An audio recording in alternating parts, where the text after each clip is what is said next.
დავიწყო. მოგესალმებით მეგობრებო. დღეს ჩვენი სემინარის თემა არის აეროდინამიკა. და განვიხილავთ ზოგად საფუძვლებს აეროდინამიკაში, ყველა ძირითად ფიზიკურ მოვლენას და გავუყვებით ეტაპობრივად ჯერ პროფილის შესახებ, შემდეგ ფრთის აეროდინამიკის შესახებ და განვიხილავთ ასე ვთქვათ აეროდინამიკური ანგარიშის პროგრამებსაც. მცირე ექსკურსი რო ჩავატაროთ მაგმიმართულებით. დავიწყოთ სულ თავიდან. რა შეისწავლის აეროდინამიკა, საერთოდ რა არის, რომ წარმოდგენა გქონდეს. აეროდინამიკა არის დენადი გარემოს მექანიკის ქვედარგი, რომელიც შეისწავლის აირის ნაკადების მოძრაობას და ამ ნაკადების ურთიერთქმედებას რაღაც სხეულზე, რომელიც ამ ნაკადში მოექცა. ალბათ დაგაინტერესებთ რა არის დენადი გარემო. დენადი გარემო შეიძლება იყოს აირი, სითხე, პლაზმა, ნებისმიერი რაღაც, რაზეც ზეწოლის შედეგად ეს გარემო იღებს დეფორმაციას, გამუდმებით დეფორმაციას განიცდის. ანუ დაუშვათ მე რო ხელი გავიქნიო და ჰაერზე რაღაც ზეწოლა გავაკეთო, რაც აი აქ იყო ეს ჰაერი. აი. დამჭირა, ფილოქსი. ეს ჰაერი განიცდის რაღაც დეფორმაციას და იწყებს გადაადგილებას. აი ეს არის დენადი გარემო. ამ შემთხვევაში აეროდინამიკაზე საუბარი გვექნება კონკრეტულად აირზე და არ შევეხებით სითხეს და პლაზმას, თუმცა კანონები რაც მოქმედებს აირზე, ვრცელდება სხვა დენად გარემოებზეც. პირველი და ყველაზე ფუნდამენტალური რაც უნდა ვიცოდეთ დენად გარემოსთან ურთიერთობის დროს, ეს არის რამდენიმე ეფექტი, რომელიც მას თან ახლავს. ყველაზე მნიშვნელოვანი ალბათ არის კოანდას ეფექტი. გასგულისხმოთ ეს კოანდას ეფექტი. წარმოიდგინეთ, გვაქვს ესეთი დავარქვათ ნაკადი, რომელიც მოდის ზემოდან ქვემოთ. დაუშვათ წყლის წვეთები. ამ წყლის წვეთებს ჩვენ რო მივადოთ გვერდიდან რაღაც მყარი სხეული, დაუშვათ ბურთი ან ცილინდრი ან არ ვიცი, არ აქვს მნიშვნელობა, რაღაც მყარი სხეული. ეს ნაკადი შეიცვლის ფორმას და გავრცელდება მხებად ამ მყარი სხეულის ასე ვთქვათ მრუდზე. ამას ეწოდება კოანდას ეფექტი და ამის ფიზიკური არსი არის ერთი მხრიდან მაღალი და მეორე მხრიდან დაბალი წნევის არსებობა. ალბათ დაკვირვები ხართ, დაუშვათ წყლის ნაკადის ონკანიდან თითი რომ მიუშვიროთ და რო შეახოთ, ეს წყლის ნაკადი იცვლის ფორმას. ნუ რეალურად თქვენი თითის მხებად იწყებს გადაადგილებას ის ნაკადი. აი ეს არის კოანდას ეფექტი. და ეს ახასიათებს ყველა დენად გარემოს. ანუ ვიდეურად რო განვიხილოთ ჩვენ ცილინდრის გარშემო აირის მოძრაობა, მთლიანად რო ჩავდოთ ეს ცილინდრი დენად გარემოში. წესით უნდა იყოს აი ასეთი რაღაცა, რომ ორივე მხრიდან უნდა მოუვაროს ნაკადმა გვერდი და უკანა ცილინდრის უკანა მხრიდან უნდა დაიწყოს შემდეგ ისევ ჩვეულებრივი მოძრაობა, როგორც მანამდე გადაადგილდებოდა ეს ჩვენი ნაკადი. სინამდვილეში ცოტა სხვანაირად ხდება ყველაფერი. რეალურ ნაკადს რო დააკვირდეთ, არის რამდენად კარგად ჩანს, მაგრამ ხვდებით ალბათ ეს არის ცილინდრი. ცოტა პერსპექტივაშია გადაღებული ისე, რომ აი ცილინდრის სიგრძე აღიქმებოდეს და ნაკადი მის უკან წარმოქმნის ერთგვარ გრიგალს. რაც არ გავს წინა სლაიდზე, რაც განახეთ იმას. რატო ხდება ეს, რომ აგიხსნათ? ამასაც აქვს თავისი ფიზიკური ახსნა. ამის ახსნა არის იდეალური და ბლანტი დენადი გარემო. უпростоრად იდეალური, რომელიც არ არსებობს ბუნებაში, თუმცა მასთან მიახლოებული შეგვიძლია ასე ვთქვათ, წარმოვიდგინოთ და რაღაც სიმულაცია გავაკეთოთ და ბლანტი, რომელიც რეალურად ხდება ყველგან. რა განსხვავება იდეალურსა და ბლანტ დენად გარემოს შორის? იდეალურში არ გვაქვს ხახუნი. ანუ ასე ვთქვათ, გამარტივებული მათემატიკური მოდელია პრინციპში იდეალური ნაკადის, როდესაც აითვალისწინებს ეს ხახუნს და ენერგიის დანაკარგს. შესაბამისად, აი მილი რო წარმოვიდგინოთ, და ამ მილში მოძრაობს ჰაერის ნაკადი, მილის კიდეებთან შეხებისას ეს ჰაერის ნაკადი არ განიცდის არანაირ ზემოქმედებას. ანუ განაგრძობს ისე მოძრაობას, როგორც დაუშვათ ცენტრალური ნაკადი. რეალურად ეგრე არ ხდება. ანუ ბლანტი დენადი გარემოს შემთხვევაში, როცა უკვე სიბლანტე როგორც ასეთი გვიჩნდება, ხახუნი ვერ იქნება 0 და ასევე ენერგიის დანაკარგი ვერ იქნება 0. ამის გამო ძალიან მარტივად რო გითხრათ, სიჩქარეები აქვს განსხვავებული მილში მოძრავ ნაკადს. ის ნაწილი ნაკადის, რომელიც არ არის შემხებლობაში მილის ზედაპირთან, მოძრავ უფრო ჩქარა, ვიდრე ისინი, რომელიც განთავსებულია ზედაპირთან. და შესაბამისად, მათ შორის შუალედური ნაწილი ნაკადის რაღაც საშუალო სიჩქარეს იჭერს. ძალიან პრიმიტიული ენით რო აგეცნოთ. ნუ სინამდვილეში აქ ცოტა უფრო კომპლექსური რაღაცაა. ეს კომპლექსური რაღაც არის მოსაზღვრე შრის გაჩენა. მოსაზღვრე შრი რო წარმოიდგინოთ რა არის, ეს არის ის ნაწილი დენადი გარემოს ნაკადის, რომელიც უშუალოდ შემხებლობაში არის მყარ ზედაპირთან. და შესაბამისად, მისი სიბლანტის გამო და ხახუნის გამო ამ მყარ ზედაპირთან ნელდება. და აქ სლაიდზე ხედავთ ძალიან საინტერესო რაღაცას. ეს არის გადანაწილება. დენადის გარემოს ნაკადის. როგორ გადანაწილდება? აი დაუშვათ პირობითად განვიხილოთ თავიდან. არის ნაკადი, რომელიც შემხებლობაში რაღაც მყარ ზედაპირთან და მისი გადანაწილება იქნება დაახლოებით ასეთი. რაც უფრო შორდებით მყარ ზედაპირს, მით უფრო მაღალი ექნება სიჩქარე. თუმცა რაღაც მოვლენა ხდება ზოგ შემთხვევაში, როდესაც იწყება ქაოსური მოძრაობა და ეს გადანაწილება აღარ არის, ასე ვთქვათ, სუფთა პარაბოლური. ვრცელდება უშუალო შემხებლობაში მყოფ ნაკადზე უფრო აქტიურად და შემდეგ დაახლოებით თანაბრად აგრძელებს, ასე ვთქვათ, გადანაწილებას ზედა შრეებისკენ. რეალურად რა არის ეს? აქ სლაიდზე აწერია ლამინარული, ტურბულენტური და მათ შორის გადასვლა. ახლა ავხსნათ რა არის ეს ზოგადად. ლამინარული და ტურბულენტური ნაკადი არის ასე ვთქვათ, ორი ძირითადი ტიპი აირის ნაკადის, რომელიც შეიძლება არსებობდეს. ლამინარული არის ისეთი, როდესაც რო წარმოვიდგინოთ ჩვენ რამდენიმე ნაკადად რო დავყოთ ერთი ნაკადი, მათ შორის არ ხდება მიმოცვლა ნაწილაკების. ანუ ისინი ერთგვარად მდორედ მოძრაობენ. და შემდეგ რაღაცა შეიძლება შეიცვალოს და ამ ნაკადებს შორის დაიწყოს მიმოცვლა, გაჩნდეს ერთგვარი გრიგალები და ნაკადი გადაიქცეს ტურბულენტურად. ახლა რო ავხსნათ ეს რატო ხდება? რა არის ამის მიზეზი საერთოდ? რა განასხვავებს ლამინარულ და ტურბულენტურ ნაკადს? ეს არის რეინოლდსის რიცხვი. რეინოლდსის რიცხვი შეიძლება ზოგმა იცით რა არის. დარწმუნებულია რამდენიმე ადამიანი იზის არ თქონოს იცის რა არის. რეინოლდსის რიცხვს რო დავაკვირდეთ, რაც უფრო იზრდება რეინოლდსის რიცხვი, მით უფრო ტურბულენტური ხდება ნაკადი და რით არის ეს გამოწვეული, ახლა რო ავხსნათ. თუ გვინდა რომ ზოგადად ნახოთ რეინოლდსის რიცხვი რა დიაპაზონებშია, როდის არის ლამინარული და როდის ტურბულენტური, ეს შეგვიძლია ნახოთ მუდის დიაგრამაზე. ინტერნეტში ხელმისაწვდომია, გაკეთებულია, ასე ვთქვათ, ექსპერიმენტული მეთოდით და მწვანე ზონა არის ლამინარული ნაკადის პოზიცია, როდესაც რეინოლდსის რიცხვი არ აღემატება 1000 ალბათ, არ ვიცი, აი ლოგარითმული ფუნქცია აქ ხედავთ პირველი შკალა როდის ავდება, აი არის 1100 და შემდეგ 1200-მდეც არ მიდის, ანუ რაღაც 1150-მდე. და შემდეგ იწყება გარდამავალი ფაზა და საბოლოო ჯამში 1400-დან რეინოლდსის რიცხვიდან იწყება უკვე ტურბულენტური მდგომარეობა და რაც უფრო იზრდება რეინოლდსის რიცხვი, მით უფრო ტურბულენტური ხდება ნაკადი. და რა არის ამის ფიზიკური არსი? რეინოლდსის რიცხვი შეგვიძლია გამოვსახოთ შემდეგი ფორმულით. ეს არის დენადი გარემოს სიმკვრივე გამრავლებული სიჩქარეზე, მახასიათებელ სიგრძეზე და გაყოფილი დინამიკურ სიბლანტეზე. ეს ფორმულა შეგვიძლია გავამართლოთ.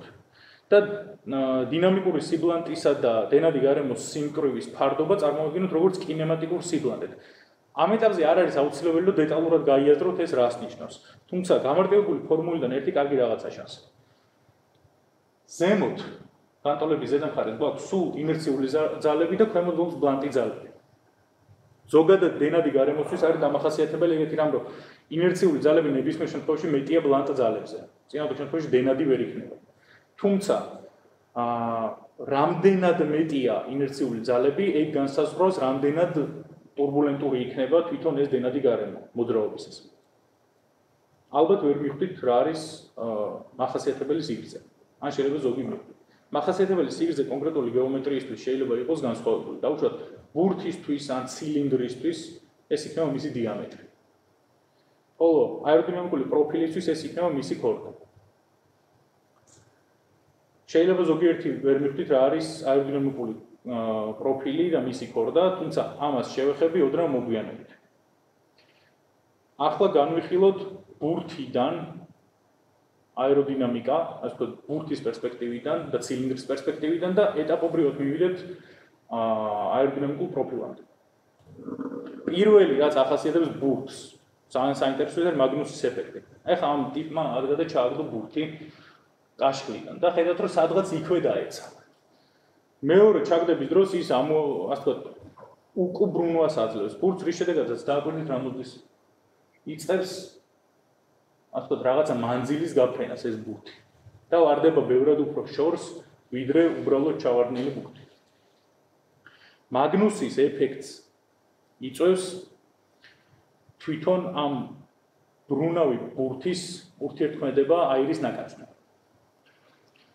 ძალიან მარტივად რომ მიხვდეთ, ვინაიდან ეს ბურთი ბრუნავს, ხახუნი უკვე ვახსენეთ, ზედა ნაწილს ნაკადისას აჩქარებს, ქვედა ნაწილს ანელებს. შესაბამისად ეს ნაკადი გადაიხრება ამ შემთხვევაში ქვედა მიმართულებით. და ჩნდება ერთგვარი ცირკულაცია დავარქვათ. ანუ ჰაერის ნაკადს ბურთი ცდილობს რომ ჰაერის ნაკადი ასეთი წრიული საათის სისხლის მიმართულებით ამოძრაოს. ამ შემთხვევას განვიხილავ კონკრეტულად.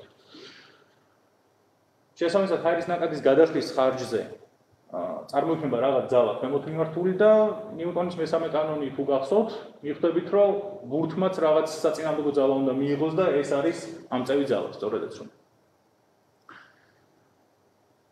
აი ეს არის მთელი არსი მაგნუსის ეფექტის, რომ ამწევი ძალა წარმოქმნას ბურთმა, რომელიც ტრიალებს ამ კონკრეტულ შემთხვევაში ნაკადი თუ მარცხნიდან მარჯვნივ უბერავს, ბურთი უნდა ტრიალებდეს მაშინ საათის სისხლის მიმართულებით. მაგრამ ამას აქვს ბევრი მინუსი, ასე ვთქვათ, მაგნუსის ეფექტი არ არის ყველაზე კარგი საშუალება ამწევი ძალის წარმოქმნისთვის. მთავარი მინუსი არის რა?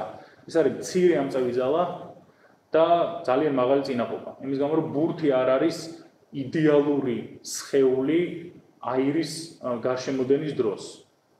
საუბარი მაქვს რეალურ აირის ნაკადზე, რომელსაც ახასიათებს სიბლანტე და რომელშიც ენერგიის დანაკარგს ვერ უგულობელობთ. არის თუ არა სხვა მეთოდი რომ მივიღოთ ამწევი ძალა აეროდინამიკულად? რა თქმა უნდა არის. თუ ავიღებთ ჩვენ ტყელ ფირფიტას და ამ ფირფიტას დავხრით, შემდეგ დაუბერავთ აირის ნაკადს, გაგვიჩნდება ორი ძალა, რომელიც წინა ლექციებზე ვახსენე. ერთი არის ამწევი ძალა, მეორე არის წინაყოფა. ანუ აირის ნაკადი, რომელიც აწვება ამ ფირფიტას, მასზე რაღაც რეაქციის ძალები ჩნდება და ეს ძალები შეგვიძლია წარმოუდგინოთ აი ამ ორ ძალად. ანუ ასე ვთქვათ, პროექცია რო წარმოუდგინოთ ერთი ძირითადი ძალის, რომელიც იქნება ამ ფირფიტის მართობულად მიმართული. ფირფიტის შემთხვევაში ამწევი ძალის წარმოქმნა ასე ვთქვათ, მათემატიკურად აღწერადია და აღიწერება თხელი პროფილის თეორიით. თხელი პროფილის თეორია არის საკმაოდ ძველი 19 საუკუნეში, 19 საუკუნის ბოლოს გაჩენილი თეორია, რომელიც მე-20 საუკუნის დასაწყისში შედარებით დაიხვეწა. ის თავიდან არ იყო რეალურად პროფილისთვის და როგორც ასეთი სახელი ესეთი არ ქონდა, თუმცა ძირითადად რასაც შეეხება ეს არის ნომინალური სისქის მქონე ფირფიტისთვის, ანუ რაღაცა მრუდისთვის აირის გადანაწილების განტოლება. ახლა ალბათ აზრი არ აქვს რომ განვიხილოთ დეტალურად მათემატიკურად რას წარმოადგენს მთელი პროფილის თეორია, უბრალოდ წარმოდგენა რო გქონდეთ რომ რაღაც მათემატიკური მეთოდი არსებობს რომ ანალიტიკურად ჩვენ მივიღოთ თუნდაც ამწევი ძალის კოეფიციენტი ამ კონკრეტული ფირფიტისთვის. ამწევი ძალის კოეფიციენტი ცოტა ხანში ვახსენებ რა არის და დეტალურად განმარტავ. მანამდე მეორე ფიზიკური არსი, რომელიც აუცილებელია რომ ვიცოდეთ, სანამ უშუალოდ პროფილს შევეხებთ. ეს არის ბერნულის პრინციპი. ბერნულის პრინციპი გვეუბნება ეგეთ რაღაცას. დაუშვათ გვაქვს ჩვენ მილი, რომელსაც თავიდან აქვს მცირე დიამეტრი და შემდეგ დიდი დიამეტრი და ამაში გავატარეთ ჰაერის ნაკადი. ერთი და იგივე დროის შუალედში ჰაერის ნაკადი მცირე დიამეტრში გაივლის უფრო სწრაფად, ვიდრე დიდ დიამეტრში. შესაბამისად, მცირე დიამეტრში უფრო სწრაფ ნაკადს ექნება დაბალი წნევა და უფრო ნელ ნაკადს ექნება მაღალი წნევა. ეს არის ვერნულის პრინციპი. და ბოლოს ყველაზე მნიშვნელოვანი, რომ ასე ვთქვათ, ცილინდრული ზედაპირიდან მივიდეთ აეროდინამიკულ პროფილამდე, არის კუტა-ჟუკოვსკის თეორემა, რომელიც გულისხმობს შემდეგ რაღაცას. ჟუკოვსკიმ ადგა და ყველა წინა პრინციპი და თეორია, ასე ვთქვათ, მოაქცია გააერთიანა ერთ რაღაც თეორემაში. და ამწევი ძალა კონკრეტული გეომეტრიისთვის წარმოადგინა როგორც იმ დენადი გარემოს სიმკვრივე, რაშიც ეს კონკრეტული გეომეტრია მოძრაობს, გამრავლებული ამ დენადი გარემოს სიჩქარეზე და ცირკულაციაზე. ცირკულაცია აღინიშნება დიდი გამათი. იდეურად რომ აგესნათ რა არის ცირკულაცია, ზუსტად ის არის, რაც აუხსენით ცილინდრის და ბურთის შემთხვევაში მაგნუს ეფექტის დროს. ანუ ასე ვთქვათ, ჰაერის ნაკადის არათანაბარი გადანაწილება გარშემოდენის დროს. თვითონ ჟუკოვსკის განმარტებული ცირკულაცია როგორც წრფივი ინტეგრალი ჩაკეტილი კონტურის გარშემო, რომელიც გამოსახა აი ასე. სადაც v კოსინუს θ არის ლოკალური ნაკადის სიჩქარის კომპონენტი მრუდის ტანგენციალური მიმართულებით. ვიცი რომ ვერ გაიგეთ, არც უნდა გაიგოთ. იმიტომ რომ ეს არის ძალიან სიღრმისეული ნაწილი აეროდინამიკის, რომელიც გამოცვლადია, თუმცა ამ ეტაპზე, ამ ლექციისთვის ალბათ არ არის საინტერესო, რომ ასე ვთქვათ, ძალიან ღრმად მათემატიკაში შევიდეთ. უბრალოდ გქონდეთ მოსაზრება ესეთი, რომ რაღაც ცირკულაცია არსებობს, რომელიც ნაკადს არათანაბრად გადაანაწილებს ასიმეტრიული ფორმის სხეულზე. რა არის აეროდინამიკური პროფილი? აეროდინამიკური პროფილი არის ყველაზე ოპტიმალური გეომეტრია ნაკადის გარშემოდენისთვის. შეიძლება ესე რომ გითხრათ. და მას აქვს სხვადასხვა ფორმები. აქ მაგ ძირითადი ფორმები წარმოდგენილი, რომელიც სხვადასხვა რეჟიმებზე მუშაობს. და ეს რეჟიმები, ასე ვთქვათ, განსხვავდება პირველ რიგში სიჩქარეებით. ასევე დენადი გარემოთით თვითონ და მისი მახასიათებლებია. ანუ დავუშვათ აეროდინამიკის პროფილები, რო წარმოიდგინოთ, სითხისთვის სხვანაირია, ჰაერისთვის სხვანაირია და ასე შემდეგ. ანუ აეროდინამიკური პროფილი როგორც ასეთი გვხვდება ჩვენ დავუშვათ ხრახნებში. იგივე გემის ხრახნებში, ან თვითმფრინავის ფრთაზე, ქარის ელექტროსადგურებზე, ყველგან გვაქვს რაღაც აეროდინამიკური პროფილი და ისინი განსხვავდება იმ კონკრეტული სიჩქარეებით და დენადი გარემოს ტიპით, რაშიც მოქმედებენ. ახლა განვიხილოთ დეტალურად რა არის აეროდინამიკური პროფილი. აეროდინამიკური პროფილისთვის პირველ რიგში ვახსენოთ პროფილის წინა და უკანა წიბოები. ანუ ორი წერტილი პროფილზე, რომელიც ერთი ყველაზე წინ მდებარება და მეორე ყველაზე უკან მდებარეობს. ამ წერტილების სწორი ხაზით შეერთებით ვიღებთ აეროდინამიკულ პროფილის ქორდას. თვითონ პროფილს გააჩნია ზედა და ქვედა ზედაპირები. შესაბამისად, აი წინა წიბოდან რაც მიდის, აი ეს ზედაპირი. ეს არის პროფილის ზედაპირი და ქვედა. ინგლისურად ძალიან საინტერესო სახელს ეძახიან ხოლმე ორივეს. ქართულად რო გადმოთარგმნო იქნება წნევის და შეწოვის ზედაპირები. მიზეზი ამის არის რა? წნევის ზედაპირზე არის მაღალი წნევა, შეწოვის ზედაპირზე არის დაბალი წნევა. და ამიტომ ინგლისურ ლიტერატურაში რო შეხვდეთ pressure and suction side, ეგრე ქვია ხოლმე. სხვა რაც ახასიათებს პროფილს, ეს არის ეგრეთ წოდებული შუა ხაზი. ინგლისურად ქვია camber line. შუა ხაზი ქართულად ქვია რუსული კალკის გამო. ანუ რუსულადაც შუა ხაზი ქვია და რატომაც გამოვიღეთ შუა ხაზი. ისე camber line უფრო სწორია. შუა ხაზის არსი რო აგეცნათ რა არის? დავუშვათ ეს პროფილი, რო დავყოთ ზედაპირი დავყოთ 100 წერტილით, ქვედა ზედაპირიც 100 წერტილით. და ამ წერტილებს შორის გავალოთ ხაზები, ანუ პირველ წერტილებს შორის გავალე ხაზი, მეორე წერტილებს შორის გავალე ხაზი და ამ ხაზის ცენტრალური წერტილები რაც იქნება, მაგაზე რო შემდეგ მრუდი ავაგო, ეგ იქნება შუა ხაზი. ანუ ეს არის ისეთი ხაზი, რომელიც რეალურად პროფილს ორ ტოლ ფართობად ყოფს. გვაქვს ასევე პროფილზე მაქსიმალური სისქე, რომელიც არის ყველაზე განიერი ნაწილი, ყველაზე მაღალი ნაწილი, ასე ვთქვათ, სიმაღლე რო გამოსავთ პროფილის, ყველაზე დიდი სიმაღლე სადაც იქნება პროფილის, ეგ არის მაქსიმალური სისქე. და მაქსიმალური შუახაზის მნიშვნელობა ამ შემთხვევაში, სადაც ყველაზე ძალიან შორდება შუახაზი ქორდას. და ერთ-ერთი ყველაზე მნიშვნელოვანი, რაც უნდა გაიაზროთ ახლა და გახსოვდეთ მთელი ლექციის განმავლობაში, ეს არის შეტევის კუთხე. შეტევის კუთხე არის პროფილის ქორდის და შემხედვი ჰაერის ნაკადის შორის კუთხე. რომელიც შეიძლება იყოს 0, უარყოფითი ან დადებითი. არ აქვს მნიშვნელობა. ეგ არის შეტევის კუთხე ზოგადად. შეიძლება რაღაცები ვერ დაიმახსოვროთ ახლა აქედან, რაც გითხარით, თუმცა ძირითადი აქედან რაც არის, ეს უნდა იცოდეთ, რომ რაღაც ყველაზე წინა წერტილი აქვს ამ აეროდინამიკულ პროფილს აქვს ბოლო წერტილი და რაც თავარია გააჩნია შეტევის კუთხე. ცალკე საკითხია კიდე რომ შეიძლება შუახაზი და ქორდა ერთმანეთს ემთხოვდეს თუ პროფილი არის სიმეტრიული.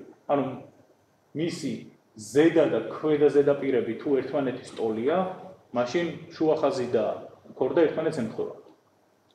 ახლა განვიხილოთ პროფილზე წნევათა გადანაწილება. აი აქ მაქვს წარმოქმნილი ზუსტად სიმეტრიული პროფილი.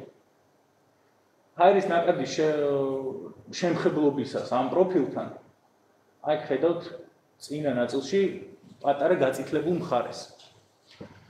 მაგ წერტილს დავარქვათ სტაგნაციის წერტილი. როდესაც ჰაერის ნაკადი სიჩქარეს კარგავს და მისი სიჩქარე იმ კონკრეტულ წერტილში უტოლდება 0-ს და შემდეგ იწყებს უკვე გარშემოდენას პროფილის გარშემო. როგორც ხედავთ 0 გრადუს შეტევის კუთხეზე სიმეტრიული პროფილი არ წარმოქმნის ამწევ ძალას. ანუ მარტივად რო აგიცნათ. ასე რომ გავულოთ ხაზი ცენტრალური, ზედა და ქვედა ხარეები ნაკადის გადანაწილების არის სიმეტრიული. შესაბამისად იქ ამწევი ძალა არ წარმოიქმნება. ამწევი ძალა წარმოიქმნება მხოლოდ მაშინ, როდესაც რაღაც ასიმეტრია მიჩნდება ზედა და ქვედა მხარეს შორის. ეს ასიმეტრია სიმეტრიული პროფილის შემთხვევაში ჩნდება მაშინ, როდესაც ზრდის შეტევის კუთხეს. და აქ ხედავთ უკვე ან მწვანე ზონა და ცისფერი ზონა, სადაც წნევა გაცილებით ნაკლებია, ვიდრე გაწითლებულ და ყვითელ ზონაში. და აი აქ უკვე გვექნება რაღაც ამწევი ძალა. რა ამწევი ძალა გვექნება და ეს როგორ შეიძლება დავიანგარიშოთ, ამაზე რამდენიმე სლაიდი მექნება, თუმცა დეტალურად ვორქშოპზე გავიაროთ ეს და ვორქშოპზე უკვე რაღაც პროგრამების გამოყენებითაც და ხელით ანგარიშითაც ასე ვთქვათ, თქვენი დაგაანგარიშებინებ რეალურად რა და როგორ ხდება. სიჩქარებს რო დაუკვირდეთ წნევათა გადანაწილების დროს, სიჩქარებს გვექნება ზუსტად იდენტურად. სტაგნაციის წერტილში სიჩქარე გვექნება 0 და უკვე შეტევის კუთხე როდესაც ჩნდება, მაშინ სიჩქარეები იქნება ასიმეტრიული, აქ გვექნება მაღალი სიჩქარე, აქ გვექნება დაბალი სიჩქარე, შესაბამისად აი როგორც ვახსენე, რაღაც ამწევი ძალა წარმოიქმნება. რაც შეეხება ასიმეტრიულ პროფილს, ასიმეტრიულ პროფილს ვინაიდან ერთნაირი ზედა და ქვედა ზედაპირები არ აქვს, ამის გამო 0 გრადუსზეც კი ის წარმოქმნის ამწევ ძალას. მე რო ვიყავი უნივერსიტეტში, მაშინ ამიხსნეს ამწევი ძალის წარმოქმნა აი ასე.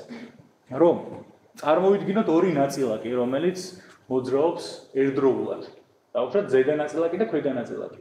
ისინი პროფილს რო შეხვდებიან, უნდა გაიყონო, ზედა უნდა წავიდეს ზემო და ქვედა უნდა წავიდეს ქვემოდანო და ესეთი რაღაცა მითხრეს, რომ აუცილებლად ბოლოში, პროფილის ბოლოში ეს ორი ნაწილაკი ერთმანეთს უნდა შეხვდესო. და ლოგიკა ამიხსნეს ამწევი ძალის ეგრე, რომ ზედა ნაწილაკი უფრო გრძელ გზას გაივლის ვიდრე ქვედა ნაწილაკიო, მაგრამ ერთდროულად უნდა დაფარონო პროფილის სიგრძეო, ამის გამო ზედას რახან უფრო მაღალი სიჩქარე აქვს ვიდრე ქვემოთასო, გვექნება წნევათა განსხვავებაო და წარმოიქმნება ამწევი ძალა.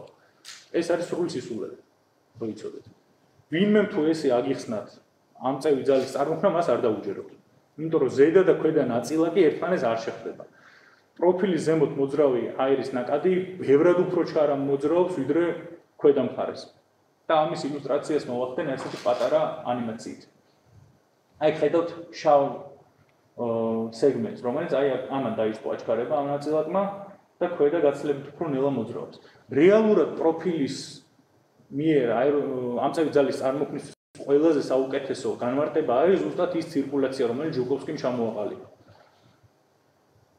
ამწევი ძალა გამოიწვება ესეთ ფორმულით. ელი, ანუ ლიფტი, წინა ლექსიიდან გახსოვთ ალბათ უკვე ტერმინოლოგია, რის ერთი მეორედი ρ კვადრატ CLS, სადაც CL არის ამწევი ძალის კოეფიციენტი, ρ არის ჰაერის სიმკვრივე, V არის ჰაერის ნაკადის სიჩქარე და S არის ფრთის ფართობი, რომელსაც განვიხილავთ. ალბათ ვერ მივხვდით რა არის CL. ასე ვთქვათ, შეიძლება ფიზიკურად ინტუიციური არ იყოს თქვენთვის.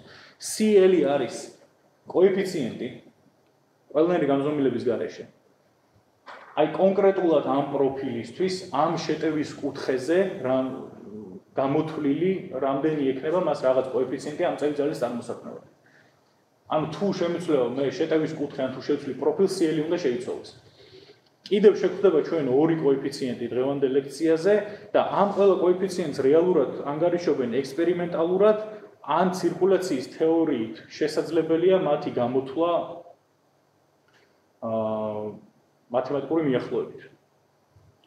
არის კიდევ სხვა გზაც, დაუშვათ. ყელი პროფილის თეორიაში არის ეგეთი რაღაცა, რომ წინა სლაიდებზე მქონდა, თუ გინდათ განახეთ. თუ შეიძლება გადავალ ახლა წინა სლაიდებზე ერთი წამით. აი აქ. აი CL-ის ფორმულა ყელი პროფილის თეორიაში, სადაც მეუბნება, რომ 2p ალფა, ანუ 2p, p ალბათ იცით რა არის, იმედია და ალფა არის შეტევის კუთხე. ანუ ყელი პროფილის თეორია მეუბნება, რომ რაღაცა ყელი ფირფიტისთვის ასე შემიძლია გამოვითვალო ამწევი ძალის კოეფიციენტი. რეალურად უკვე როდესაც რაღაც რთული გეომეტრია მაქვს, აი ამ წევრს ემატება კიდევ რაღაც წევრი, რომელიც უკვე ითვალისწინებს იმ სიმრუდეებს, რომელიც აქვს ამ რთულ გეომეტრიას და შესაბამისად ვიღებთ სხვა ამწევი ძალის კოეფიციენტის გამოსათვლელ ფორმულას. თუმცა დღეს ამას თქვენთვის არ აქვს არსებითი მნიშვნელობა ამ შემთხვევაში. დღეს უბრალოდ ასე ვთქვათ, გახსოვდეთ, რომ რაღაც ფორმულა არსებობს და ამ ფორმულაში აი ეს წევრები მოდის. რა არის აეროდინამიკური წინაღობა? წინა ლექციიდან ალბათ ყველას გახსოვთ, რომ გარდა ამწევი ძალისა გვაქვს მეორე ძალაც, რომელიც არის აეროდინამიკური წინაღობა. აეროდინამიკური წინაღობა არის ამ კონკრეტული პროფილის შემთხვევაში ჰაერის ნაკადის გარშემოდენისგან მიღებული რაღაც ძალა, რომელიც მიმართული არის ჰაერის ნაკადის მოძრაობის მიმართულებით და ამ ნახაზზე ჩანს ერთი ძალიან კარგი რაღაცა, რომ გაიაზროთ არსი აეროდინამიკური წინაღობის. რაც უფრო შორდებით პროფილს, სიჩქარე ჰაერის ნაკადის მაქვს უფრო მაღალი და პროფილის უკან მაქვს ყველაზე ნაკლები. ეს არის ზუსტად წინაღობის გამო. ანუ რეალურად ჰაერის ნაკადს ამოხრუჭებს აეროდინამიკური წინაღობა. მისი გამოსათვლელი ფორმულა ძალიან გავს ამწევი ძალის ფორმულას. უბრალოდ ყველგან სადაც ეწერა L, ჩანაცვლებულია და წერია D. არსი არის იგივე, აქაც რაღაცა კოეფიციენტი გამიჩნდა, წინაღობის კოეფიციენტი, რომელიც ისევ ექსპერიმენტალურად შეიძლება გამოვითვალოთ, ან რთული მათემატიკური ოპერაციის შედეგად და ის განსაზღვრავს აი ამ კონკრეტული სხეულისთვის რამდენი იქნება აეროდინამიკური წინაღობა. რაც შეეხება თვითონ წინაღობის კლასიფიკაციას. ასე ვთქვათ, რა სახის შეიძლება არსებობდეს ეს წინაღობა?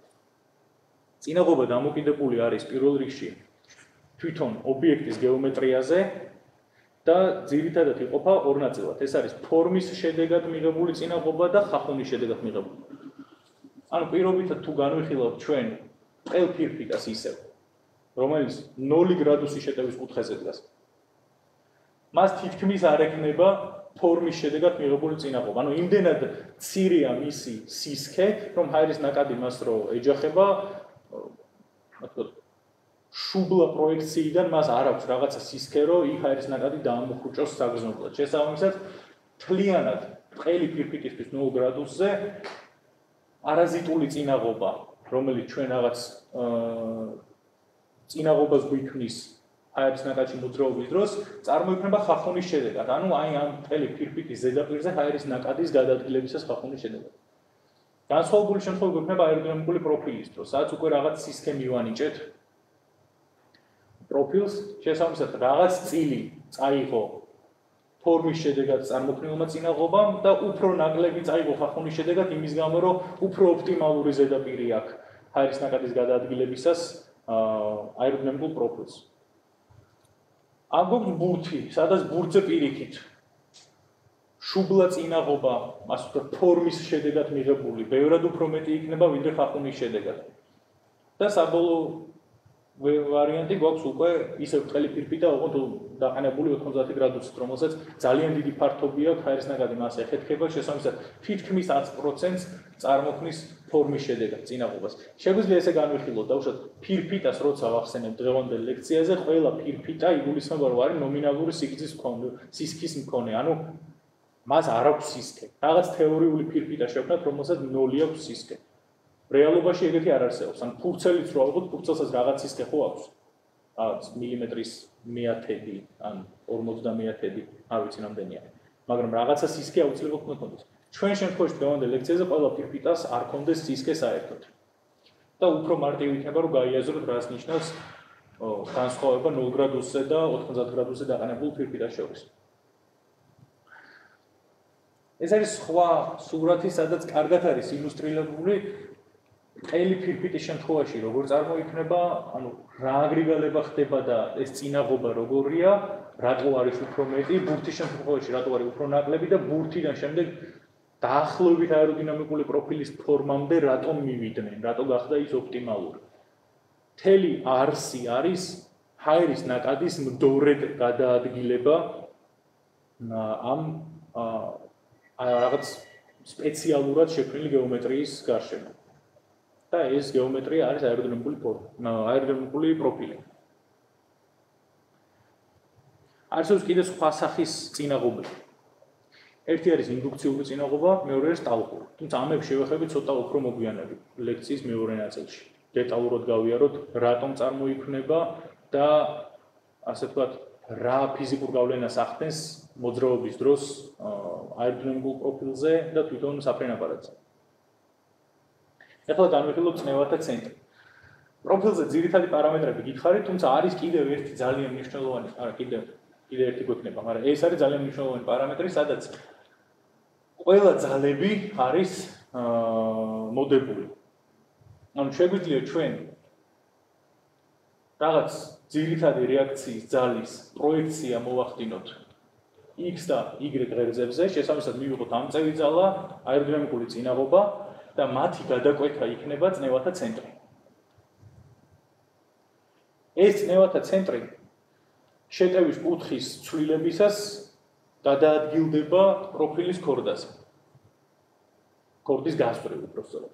ანუ წნევათა ცენტრი შეიძლება წანაცვლეს და წამოვიდეს წინ, ან წავიდეს უკან. შემდეგ სლაიდზე აქ არის ძალიან კარგად ნაჩვენები. ანუ შეტევის კუთხეს თუ გავზრდი, წნევათა ცენტრი წამოვა წინ. თავიდან მქონდა სიმძიმის ცენტრის უკან, შემდეგ წამოვიდა სიმძიმის ცენტრის წინ და უფრო წინ წამოვიდა შემდეგ. და გვაქვს ბოლო მნიშვნელოვანი ასე ვთქვათ, პარამეტრი აეროდინამიკული პროფილის, რომელიც უნდა დავიმახსოვროთ. ეს არის აეროდინამიკული ცენტრის არსებობა. რუსულად ეძახიან აეროდინამიკულ ფოკუსს. თუმცა ინგლისურ ლიტერატურაში შეხვდება აეროდინამიკული ცენტრი, ამიტომ ჯობია რომ აქედანვე შევეშვიოთ აეროდინამიკულ ცენტრს. რა არის არსი აეროდინამიკული ცენტრის? ალბათ უმეტესობა მიცით რა არის მაბრუნი მომენტი. ვინც არ იცით, ახლა დავხსნათ. მაბრუნი მომენტი არის წარმოიდგინეთ რაღაცა წერტილი. დავუშვათ მაქვს რაღაც სხეული, ანუ რაღაც სხეული. და ერთი წერტილის მიმართ აქ ჩავამაგრე დავუშვათ ეს სხეული. და მოვდე ძალა. ამ ძალასა და წერტილს შორის დაშორება ნავს ელი, ან ვიღოთ ელი და რაღაც F. ეს ძალა დამროლებული ამ დაშორებაზე, რომელსაც ქვია მხარი, ტექნიკურად იქნება მომენტი. რომელიც აღნიშნავ ელი. არტივია, ხო? რომ კითხები არ უნდა გქონდეს.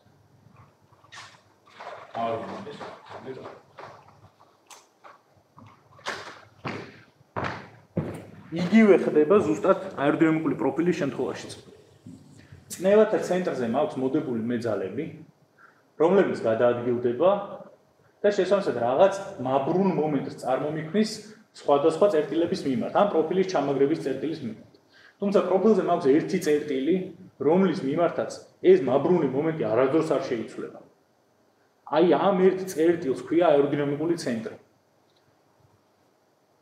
ძალიან მარტივად რო აგიხსნათ, ეს არის ისეთი წერტილი, რომლის მიმართაც გადაადგილების დროს მეცვლება ბუნებრივია მხარი იმ ძალის, რომელიც მოდებულია წნევათა ცენტრზე და ბუნებრივია თვითონ ამ წნევათა ცენტრზე მოდებული ძალების სიდიდეც იცვლება.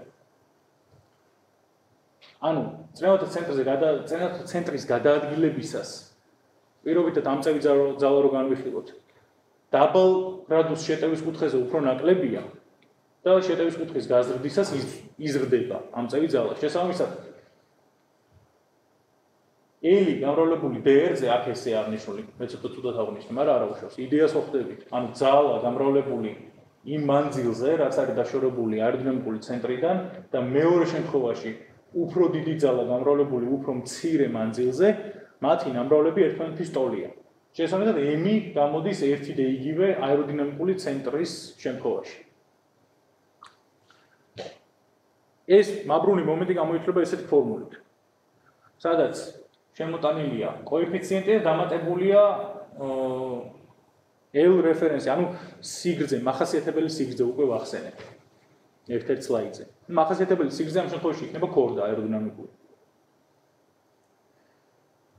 და ეს კოეფიციენტიც მაბრუნი მომენტის გამოითვლება ან ექსპერიმენტალურად, ან ისევ რთული მათემატიკური განტოლებებით, რომელსაც დღეს არ შევეხები.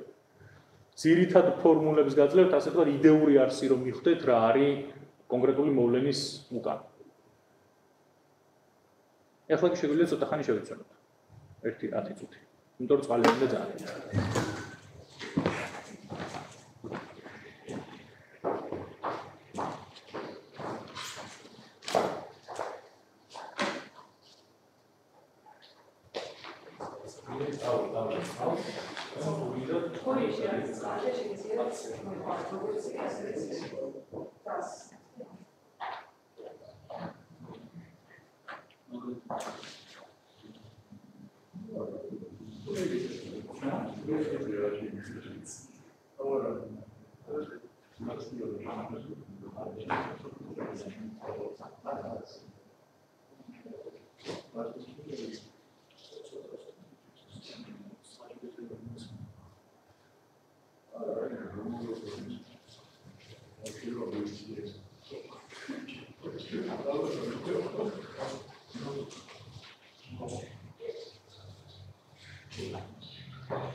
უცბად სანამ დავიწყებთ. ერთ-ერთმა დამწერ მეფე ერთი რაღაც აგო ცოტა ასეთი ეროვნული ცენტრები ვწევი რომ ალბათ შეიძლება ასეთი არის. ხო არ აქვს ნაკიდე. აქვს ნახო. და კორტაზე რა არა არ არის კორტაზე უბრალოდ კორტის გასწრება და ადგილდება. მოდი გავხსნი მაშინ მაგას კიდევ ერთხელ. იმიტომ რომ მეც დავიჭირე რომ რაღაცა ხო რაღაცა ისევე გავხსნი და არ მინდა რომ დარჩეს ასე ვთქვათ ლუფტად რა. წარმოვიდგინოთ კაი დავიწყოთ ისე მომენტი რა. ეს ხო იყოს წყალი კაია. დავიწყოთ ისე მომენტი. წარმოვიდგინოთ რომ გვაქვს ბერკეტი. ან აიწონა და გახსოვთ წინაზე აიწონა და აიწონაზე ლაპარაკობდი. ისევ აიწონა და აიწონა ხონდეს რა. რაღაც ერთი მხარე და მეორე მხარე. და აქ მაქვს ცენტრი. ის გარშემოც ბრუნავს ეს აიწონა და აიწონა. აბრუნი მომენტი იქნება აქ დავსვი ერთი ბავშვი რომელიც არის უფრო მძიმე, აქ დავსვი მეორე ბავშვი რომელიც არის უფრო სუსტი. და მანძილები არის ერთმანეთი დავუშვათ. ესეც არის x-ი, ესეც არის x. ერთმანეთი მანძილები მაქვს. აქ მიზის უფრო მძიმე ბავშვი დავარქვათ რაღაც m1 ამ ბავშვს გამრავლებული x-ზე და მეორე ყავს m2 უფრო პატარა ბავშვი ისიც გამრავლებული x-ზე. ინტუიციურად ხვდებით მაბრუნი მომენტი საით იქნება? წესით მძიმე ბავშვმა უნდა გადაწონოს სუფუქი ბავშვი. შესაბამისად ეს ჩვენი აიწონა და აიწონა უნდა მოტრიალდეს აი ამ მიმართულებით. და ექნება აქ რაღაც მაბრუნი მომენტი. აი ეს დიდი m-ი ზუსტად უდრის რაღაც მანძილი x-ი გამრავლებული იმ ძალაზე, რომელსაც მაძლევს ეს ბავშვი რა, რომელიც მიზის აიწონა და აიწონას. პროფილის შემთხვევაში აეროდინამიკურ ცენტრზე მაქვს ზუსტად იგივე რაღაცა. წარმოვიდგინოთ პროფილის წინა ნაწილი და ბოლო. ორი წერტილი. საერთოდ არ განვიხილოთ პროფილი როგორც ასეთი. ანუ ხო რაღაც ხაზი. და ამ ხაზზე მაქვს ერთი წერტილი, რომელსაც ვარქვენ მე აეროდინამიკურ ცენტრს. ამ წერტილის მიმართ გადაადგილებისას წნევათა ცენტრი მეორე წერტილი, რომელიც გადაადგილდება. და აქ მოდებული არის ძალა. და რაღაც x-ი, x1 დავარქვათ. მანძილი ამათ შორის. შეძების კუთხეს როდესაც ვზრდი, წნევათა ცენტრზე მოდებული ამწევი ძალა L გამეზრდება. ხო ინტუიციურია და ხო გასაგებია. თუმცა შეძების კუთხის გაზრდის დროს ეს წნევათა ცენტრი თავისით წამოვა წინ. ანუ შემეცვლება ექნება სხვა სურათი. აეროდინამიკური ცენტრის მიმართ წნევათა ცენტრი შეიცვალა მანძილს, ექნება უკვე x2, რომელიც უფრო მცირეა ვიდრე x1 და მექნება L-ის ახალი მნიშვნელობა და L2 დავარქვათ, ეს იყოს L1. იდეა არის ის, რომ L1 გამრავლებული x1-ზე უნდა უდრიდეს L2 გამრავლებული x2-ზე. თუმცა ანუ პროპორციის ვარიანტია რა.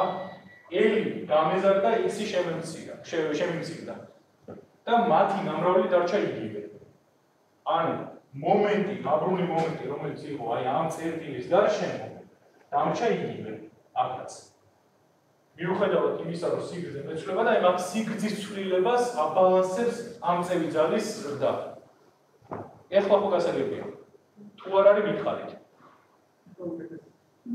ნუ უფრო ახლოს მივედით რეალობასთან, რომ გავიაზროთ, ხო? მაინც. თუ რაღაც ესეთი ლუფტი დარჩა, მაინც მითხარით. ეგ იგივეა. ეხლა თვითონ შეტევის კუთხის ზრდისას რა ხდება აეროდინამიკურ პროფილზე ეგ რო განვიხილოთ.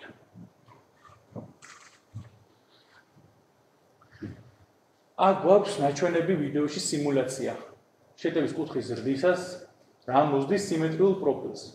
და ხედავთ რაღაცა ხდება. ეს რაღაცა არის ნაკადის აგრეგალება პროფილიდან. ანუ ნაკადი ვეღარ ინარჩუნებს თავს, აი კოანდას ეფექტი გახსოვთ რომ ახსენე. კოანდას ეფექტის მიუხედავად მაინც ნაკადი ვეღარ ინარჩუნებს თავს აეროდინამიკური პროფილის ზედა ზედაპირზე და ხდება აგრეგალება. ეს რო წარმოვიდგინოთ რაღაც გრაფიკზე, მაქვს ორი ღერძი, თავიდან ამწევი ძალა მეზრდება, რაღაცა მომენტი დგება, როდესაც აღწევს პიკს და შემდეგ იწყებს კლებას. აი ეს პიკი და კლება იყო ზუსტად მაშინ, როდესაც აგრეგალებამ რაღაც ზღვარს გადააჭარბა და ჰაერის ნაკადი მოწყდა აეროდინამიკულ პროფილს. და საბოლოოდ რომ მოწყდა, უკვე აღარ მაქვს არნაირი ამწევი ძალა.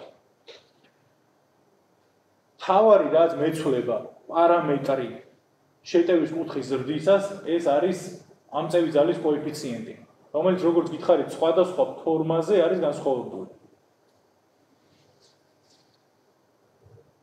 როგორ შეგვიძლია რომ ვებრძოლოთ ზოგადად აი ამ პრობლემას, რომ ჰაერის ნაკადის მოწყვეტა, ასე ვთქვათ, კარგი ნათქვამი იქნება, ან დავაგვიანოთ, ან მნიშვნელობა აეროდინამიკული ამწევი ძალის კოეფიციენტის გავზარდოთ. ეს შეგვიძლია გავაკეთოთ ფრთის მექანიზაციით. ფრთის მექანიზაცია არსებობს რამდენიმე სახის. დღეს განვიხილოთ, ასე ვთქვათ, ძირითადად როგორი შეიძლება იყოს ფრთის მექანიზაცია. ეს არის ფრთაწინი და ფრთაუკანა. სახელიდან გამომდინარე ალბათ ხვდებით. ერთი არის განთავსებული ფრთის წინა ნაწილში, მეორე არის განთავსებული ფრთის უკანა ნაწილში. აი სურათებზე ჩანს, აი ეს არის ფრთაუკანა, ეს არის ფრთაწინი. ანუ რაღაცა რაც ფრთიდან გამოდის და რაღაცა რაც ფრთის ბოლო ნაწილში გადაიხდება. თუმცა შეიძლება არ იყოს მხოლოდ გადასახრელი და მაგას შემდეგ სლაიდებში განვიხილავთ. ანუ ამ შემთხვევაში იდეურ არს აგიხსნით წინა სლაიდზე წარმოდგენილი გრაფიკის შემთხვევაში როგორ შეცვლის ამწევ ძალას. ამწევი ძალის კოეფიციენტზე როგორ იმოქმედებს მათი გამოშვება. ლურჯად მაქვს მოცემული სუფთა აეროდინამიკური პროფილის ფრთის პროფილი, რომელზეც არანაირი მექანიზაცია არ არის გამოშვებული. და რაღაცა მომენტი დგება, როდესაც კარგავს ის ამწევ ძალას ჰაერის ნაკადის მოწყვეტის გამო. მწვანეთ მაქვს მოცემული უკვე ფრთაუკანა გამოშვებული ფრთის პროფილი. და ხედავთ განსხვავებას, რომ თუ გამოუშვებს ფრთაუკანას, ამწევი ძალის კოეფიციენტი ყველა წერტილში უფრო მეტი მნიშვნელობის მაქვს. ანუ იმის გამო, რომ მეტი ასიმეტრია შეიტანა აეროდინამიკულ პროფილში, სიმრუდე გაზარდა, ასე ვთქვათ, აეროდინამიკური პროფილის, უფრო მეტი ამწევი ძალა წარმოიქმნა. ფრთაწინი მუშაობს ცოტა სხვანაირად. ფრთაწინის იდეა არის ის, რომ ასე ვთქვათ, ჰაერის ნაკადის მოწყვეტა დააგვიანოს. ამას ისევ კოანდას ეფექტი უზრუნველყოფს და შემდეგ სლაიდზე განახებთ ვიდეოში, ასე ვთქვათ, უკეთესი ახმადობისთვის როგორ აკეთებს ამას.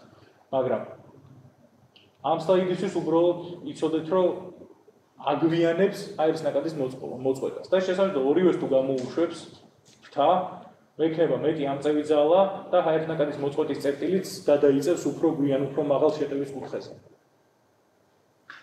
ახლა განვიხილოთ გადასახრელი ფრთაუკანა. გადასახრელი ფრთაუკანა არის ფრთის პროფილის კუდა ნაწილში განლაგებული მექანიზმი, რომელიც გადაიხრება აი ასე.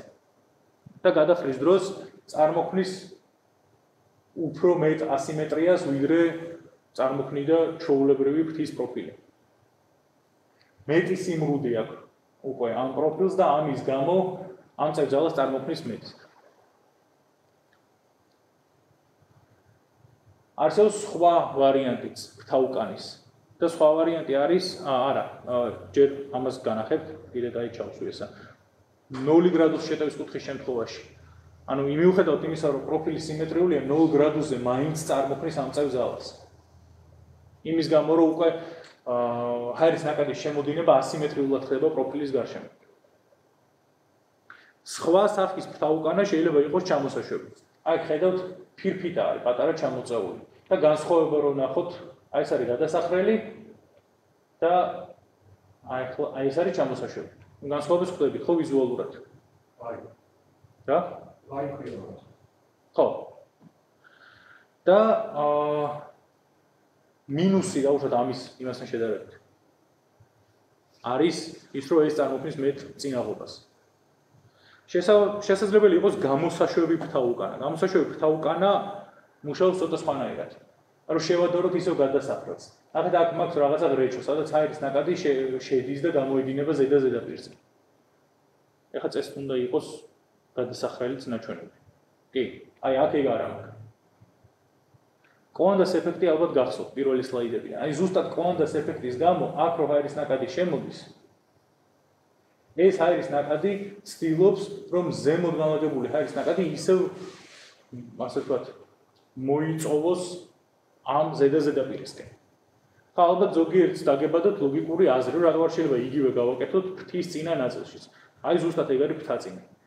ფრთაწინი აკეთებს ზუსტად იგივეს, რასაც გამოსაშვები ფრთა უკანა აკეთებდა, ოღონდ ფრთის წინ. ანუ აირის ნაკადი შეყავს პატარა რეჩოში, ფრთის წინა ნაწილში, შესაბამისად, აი ეს აგრიგალება, რომელიც შეტევის კუთხის ზრდისას ხდება, იწყება უფრო გვიან.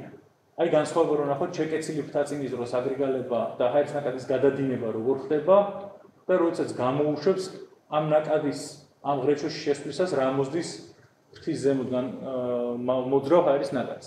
ანუ უფრო ქვემოთ ჩამოდის ეს აგრიგალება მიმცირდება, შესაბამისად მიგვიანდება ის პოზიცია, როდესაც აირის ნაკადი მოწყდება შეტევის კუთხის ზრდისას.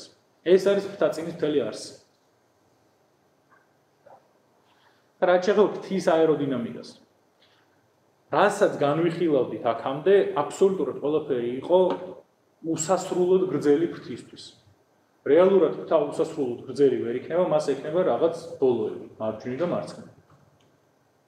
სადაც კიდევ დამატებით ხდება ბევრი მოვლენა, რომელიც გვაძლევს დამატებით წინაღობას და ასე ვთქვათ, სხვადასხვა ფიზიკური არსი უნდა გამმართოთ კიდევ. ანუ ეტაპობრივად რეალობასთან უფრო ახლოს მივდივართ.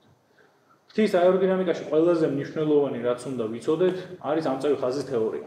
ამწევი ხაზის თეორია შეიმუშავა ლუდვიგ პრანტლმა, რომელმაც გააკეთა ესეთ საინტერესო რამ. წნევათა ცენტრი გახსოვთ, რომ ახსენე რამდენჯერმე. ფრთაზე არსებულ პროფილებზე, ასე ვთქვათ, მთელ სიგრძეზე, წნევათა ცენტრზე რო გავალო მე ხაზი, ფრთის მთელ სიგრძეზე, ამ წნევათა ცენტრზე პრანტლმა განიხილა ცირკულაცია, ამ წნევათა ცენტრის გარშემო. ანუ ეს ფრთის ამწევი ძალა რეალურად წარმოადგინა ისე, როგორც ამ წნევათა ცენტრის ცენტრებზე გავლებულ ხაზზე აირის ნაკადის ცირკულაცია. იმის გამო რომ ფრთა მიმთავრდება ბოლოში, ბუნებრივი ცირკულაცია უსასრულოდ ვერ გრძელდება და ფრთის ბოლოში რაღაცა მოვლენა უნდა მოხდეს, რასაც ვახსენებ შემდეგ სლაიდებში და ის მოვლენაც, რომელიც რეალურად გრძივად ვრცელდება, ეგეც განიხილა ცირკულაციად. და საბოლოო ჯამში თვითმფრინავის უკანა ნაწილში, ასე ვთქვათ, იმ მომენტში, როდესაც აირის ნაკადი უბრუნდება დაახლოებით იმ მდგომარეობას, სადაც რაც იყო თვითმფრინავთან შეხებამდე, იქაც გაავლო ხაზი და იქაც განიხილა ცირკულაცია.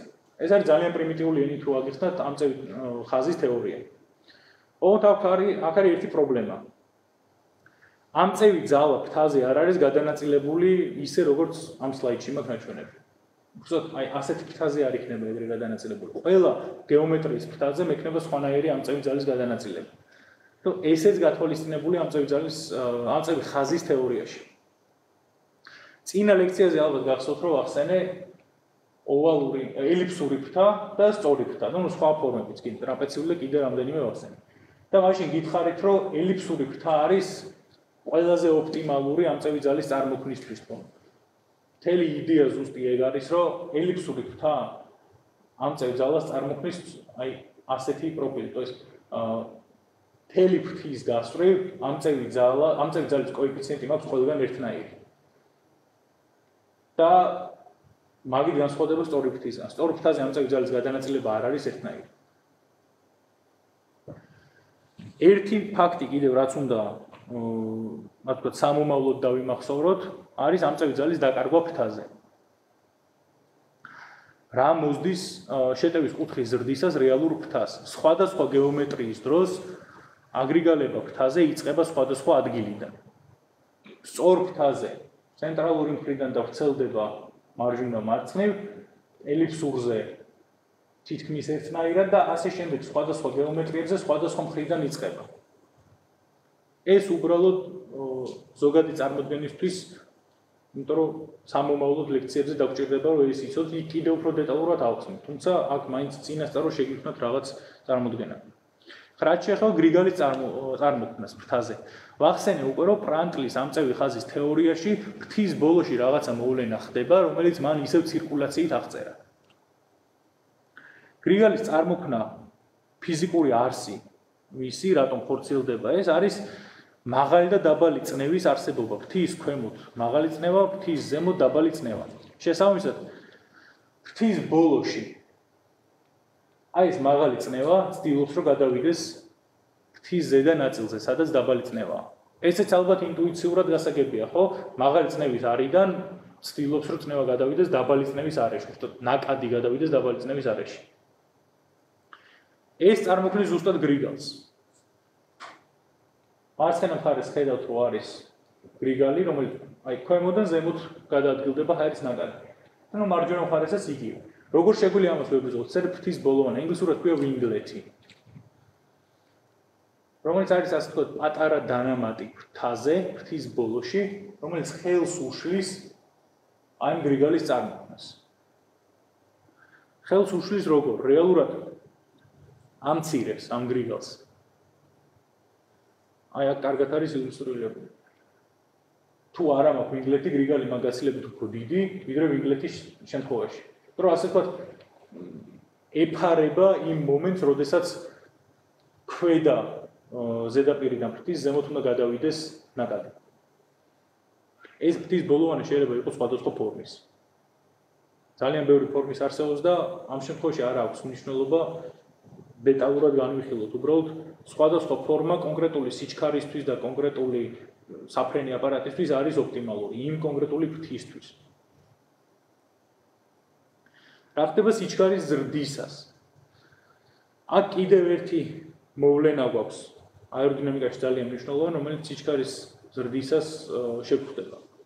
გახსოვთ ალბათ ბიპლანების პრობლემა ვახსენე წინა ლექციაზე.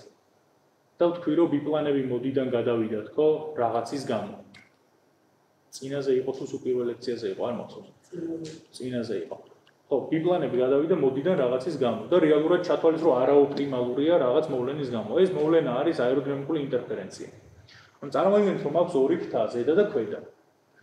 პირველი რაც შემხდება აეროდინამიკურ წინაღობას რაც გამიზრდის, ეს არის მათ შორის რაღაცა შეერთების კვანძი. ეს ორი ფრთა თავისთავად ხო არ არის დამოუკიდებლად, რაღაცით არის შეერთებული. და აი ეს შეერთება დამატებით წინაღობას მაძლევს. და მეორე, სიჩქარის ზრდისას, წნევათა გადანაწილებისას, ეს ორი პროფილი იწყებს ერთმანეთზე ზემოქმედებას. რის შედეგადაც საბოლოო ჯამში ძალიან მაღალი სიჩქარის დროს დამარტივებულად რო აგიხსნათ, შეგვიძლია განვიხილოთ ეს ყველაფერი როგორც ერთი ჩაკეტილი კონტური, ანუ სრულიად არაოპტიმალურ ფორმაზე მივდივართ და ჰაერის ნაკადი უკვე რეალურად გარშემოდენას ახდენს მთლიანად ამ ორი ფრთის გარშემო. და შიგნით მათ შორის მithmes რაღაცა წნევათა კონცენტრირებას. ამის გამო ბიპლანი არ არის ოპტიმალური მაღალ სიჩქარეზე ფრენისგან. თუმცა სხვა მოვლენებიც ხდება სიჩქარის ზრდისას და ეხლა გადავიდეთ იმაზე, უფრო მნიშვნელოვანზე. ყველაზე საინტერესო, ასე ვთქვათ, კავშირში რაც არის სიჩქარის ზრდასთან, ეს არის სიმაღლის მატება. და სანამ იმ ერთ ძირითად მოვლენაზე გადავალთ, განვიხილოთ, რა ხდება სიმაღლის მატების დროს. ალბათ ზოგადად ფიზიკიდან გახსოვთ, რომ სიმაღლის მატებისას ჰაერის სიმკვრივე და წნევა ეცემა. რომელიც ამ გრაფიკზეა ნაჩვენები აქ. ასევე ეცემა ტემპერატურა, შემდეგ ეს ტემპერატურა იზრდება, მაგრამ მოდი ეხლა თავი გავანებოთ მაგას. ჩვენ დღეს განვიხილოთ დაუშვათ 20 კილომეტრამდე სიმაღლეზე ფრენა. და დაუშვათ, რომ უბრალოდ ტემპერატურა ეცემა. ტემპერატურაზე პირდაპირ არის დამოკიდებული ბგერის სიჩქარე. ბგერის სიჩქარე ალბათ წარმოგიდგენიათ რა არის, რაღაცას რო ვლაპარაკობ ხა მე და გამოვცემ ბგერას, ეს ბგერა რაღაცა სიჩქარით მოდის თქვენამდე. რაც უფრო მაღლა ავდივარ, ეს ბგერის სიჩქარე უფრო მცირდება. და ეს არის დამოკიდებული ტემპერატურაზე, იმ ჰაერის ნაკადის სიმკვრივეზე და თავისთავად წნევაზე. გერის სიჩქარის აღწერისთვის ყველაზე ოპტიმალური საშუალება ავიაციაში არის მახის რიცხვი. მახის რიცხვი რო გავიაზროთ რა არის, ეს არის საფრენი აპარატის სიჩქარე შეფარდებული ლოკალურ ბგერის სიჩქარესთან. ანუ უბრალოდ თანაფარდობა ფიფრინავ მიფრინავს რაღაცა სიჩქარით და იმ კონკრეტულ სიმაღლეზე ბგერას აქვს გავრცელების რაღაცა სიჩქარე. აი ამ სიჩქარებით თანაფარდობა არის მახის რიცხვი, რომელსაც არანაირი განზომილება არ აქვს. უბრალოდ რაღაც კოეფიციენტია. მახის რიცხვი შეიძლება იყოს განსხვავებული. ბუნებრივია განსხვავდება, რაც უფრო ზრდის სიჩქარეს და რაც უფრო ალტივარ მაღლა, ეს მახის რიცხვი მეზდება. და აქ წარმოდგენილი მაქვს სხვადასხვა მახის რიცხვები და მათი ერთგვარი კლასიფიკაცია. ქვებგერითი ეწოდება იმ რეჟიმს, როდესაც მახის რიცხვი 0.8-ზე ნაკლებია. ანუ ბგერის გავრცელების სიჩქარეზე დაბალი სიჩქარით მოძრაობ. შემდეგ მოდის ტრანსბგერით. როდესაც უკვე გავდივარ იმ მონაკვეთს, როდესაც უნდა გადავკვეთო ბგერის ბარიერი, რომელიც არის ამ შემთხვევაში 1 მახი. ანუ თუ ჩემი თვითმფრინავის სიჩქარე უდრის იმ სიჩქარეს, რითაც ბგერა ვრცელდება იმ სიმაღლეზე, რომელზეც დავფრინავ, მაშინ მე ვიფრინავ ბგერის სიჩქარით. ქვემოთ წარმოდგენილი მაქვს დაახლოებით კილომეტრ-საათებში რამდენია ეს. თუმცა სხვადასხვა სიმაღლისთვის არის. აი დავუშვათ ბგერის სიჩქარე წარმოდგენილი მაქვს მიწის პირზე 15 გრადუსი ცელსიუსის ტემპერატურის დროს. ანუ ყველა სიმაღლე სხვადასხვა და შემდეგ რაც უფრო ზრდი კონკრეტულად იმ სიმაღლეებისთვის უნდა მოცემული ამ ცხრილში. თუმცა ამას ახლა არსებითი მნიშვნელობა არ აქვს. თავარია რომ დაახლოებით წარმოიდგინოთ რა სიჩქარეებზეა კილომეტრ-საათებში ლაპარაკი. რომ ეს მახის, ასე ვთქვათ, მახის რიცხვის განმარტება თქვენთვის იყოს მარტივი. ზებგერითი უკვე გვაქვს ერთი ბგერის სიჩქარის 1 მახის მაჩვენებლის მერე, თუმცა განეხილება ზოგადად 1.2-დან 5.0-მდე. 5-დან იწყება ჰიპერბგერა, მაღალი ჰიპერბგერა და შემდეგ ატმოსფეროში შემოსვლის სიჩქარეები. ამ სიჩქარითაც რაღაცა დაფრინავს. რაღაცა გაგვიკეთებია ადამიანებს, რაც რეალურად ამ სიჩქარით დაფრინავს და უფრო მაღალი სიჩქარითაც. ახლა განვიხილოთ რა არის კრიტიკული მახის რიცხვი და რა მნიშვნელობა ჰქონდა. აი ეს ყველაფერი ვილაპარაკე საერთოდ რა კავშირში აეროდინამიკულ პროფილთან. აეროდინამიკულ პროფილზე ვიცით, რომ რაღაცა მომენტში ჰაერის ნაკადი აჩქარდება, შესაბამისად მახის რიცხვი ერთ კონკრეტულ წერტილზე პროფილზე მექნება უფრო მაღალი ვიდრე გარშემო არის, მთელი პროფილის გარშემო. და რაც უფრო ზრდის სიჩქარეს, მიუხედავად იმისა, რომ ბგერის სიჩქარეს არ ვკვეთ, რაღაცა მომენტი დამიდგება, როდესაც პროფილზე ერთ კონკრეტულ წერტილში მივიღებ მე ბგერის სიჩქარეს. ჰაერის ნაკადი იმოძრავებს იმ სიჩქარით, რაც არის იმ ლოკალურ გარემოში ბგერის სიჩქარის გავრცელების სიჩქარე. ანუ ყველგან გარშემო მაქვს დაუშვათ 0.8 მახი, იმ კონკრეტულ ერთ წერტილში მაქვს 1 მახი და ამას ეწოდება კრიტიკული მახის რიცხვი. აუცილებელი არ არის ახლა სახელები დაიმახსოვროთ, უბრალოდ ფიზიკური არსი რო გაიაზროთ, რა ხდება ამ პროფილის გარშემო. და რა კვლავ მნიშვნელოვანი ის კრიტიკული მახის რიცხვი. რა მოხდება თუ ჩვენ პროფილზე რაღაც ერთ კონკრეტულ წერტილში გვექნება ბგერის სიჩქარე, ჰაერის ნაკადის.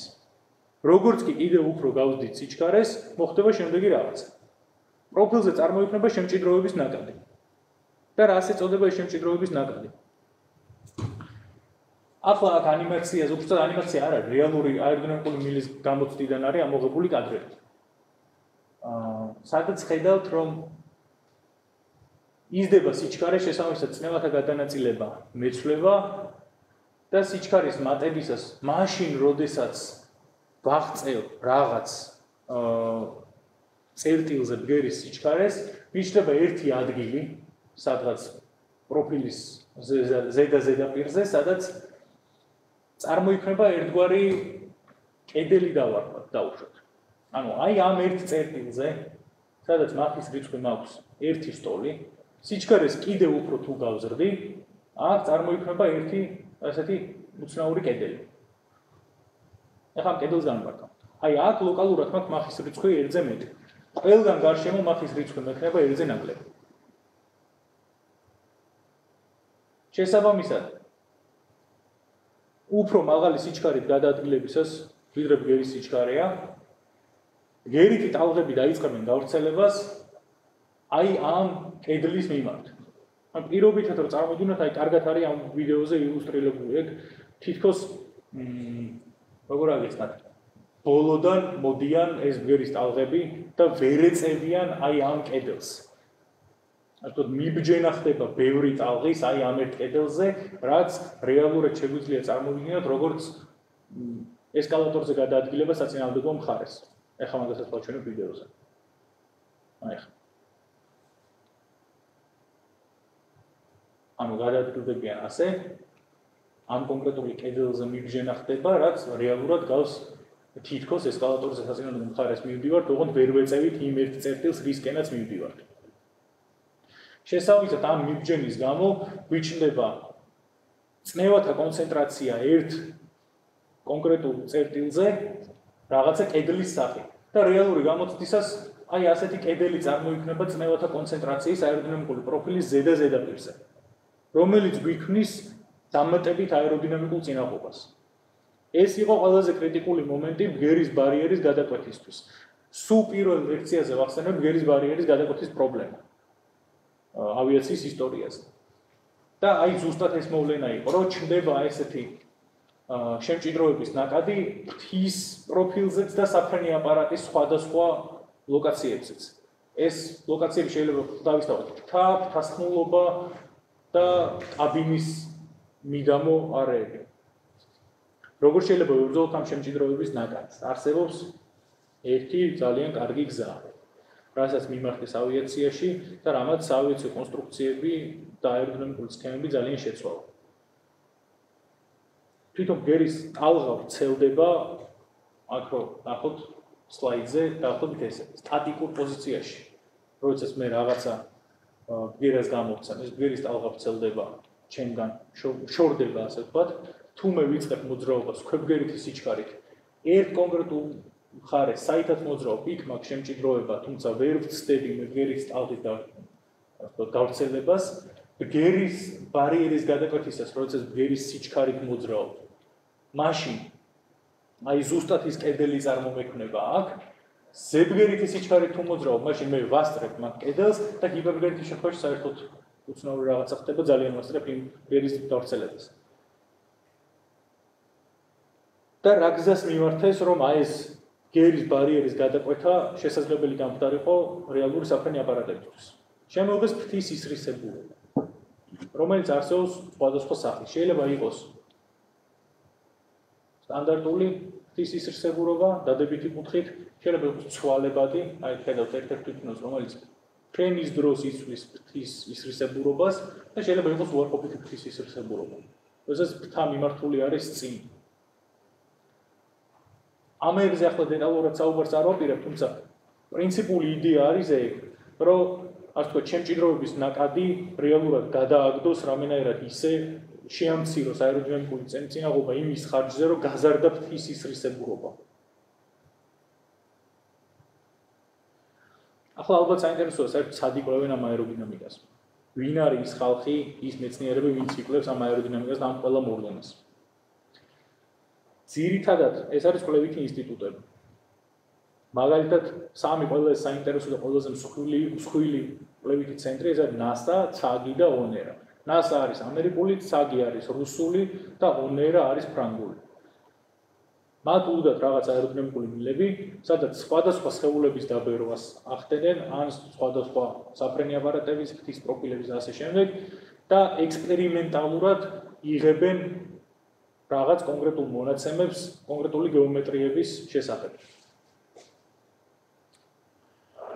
რაც შეეხება თვითონ აეროდინამიკულ მილებს, ამაზე მინდოდა ამ ლექციაზე საუბარი, თუმცა ალბათ ძალიან გრძელი გამომივიდა და ამიტომ ესეთი რაღაც ვიფიქრე, რომ ცალკე გავაკეთოთ ერთი ლექცია, სადაც აეროდინამიკულ მილებზე ვისაუბრებთ და ასე ვთქვათ, ექსპერიმენტულ მეთოდებზეც როგორ შეიძლება კვლევა და აი ეს ყველა კვლევითი ცენტრი დაახლოებით როგორ მუშაობს და რა მეთოდიკას იყენებენ იმისთვის, რომ ეს აეროდინამიკური პროცესები გამოიკვლიონ.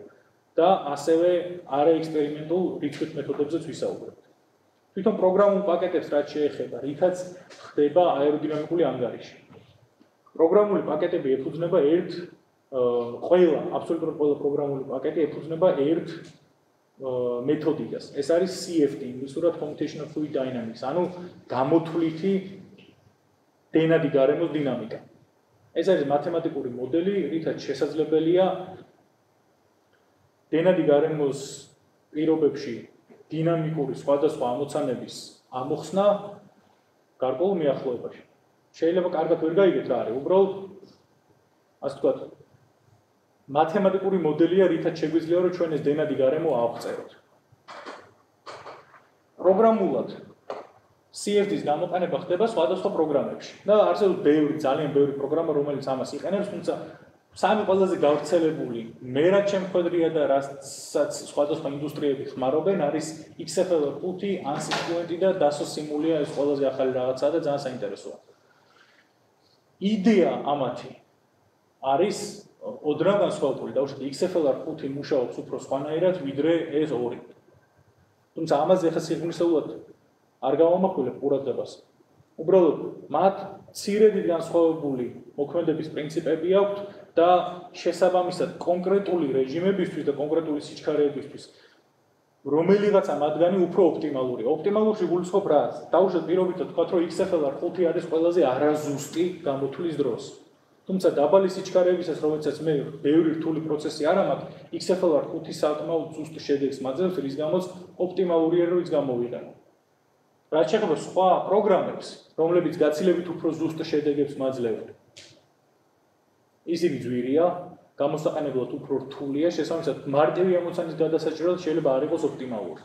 თუმცა რაღაცა რთული ამოცანა თუ გვაქვს რეალურად საფრენი აპარატის დაპროექტება, მაშინ თავისთავად უნდა გამოვიყენოთ ისეთი რთული პროგრამები, რომელიც ზუსტ შედეგს მოგცემენ. გამოიყენება თუ არა სხვა დარგებში აეროდინამიკა?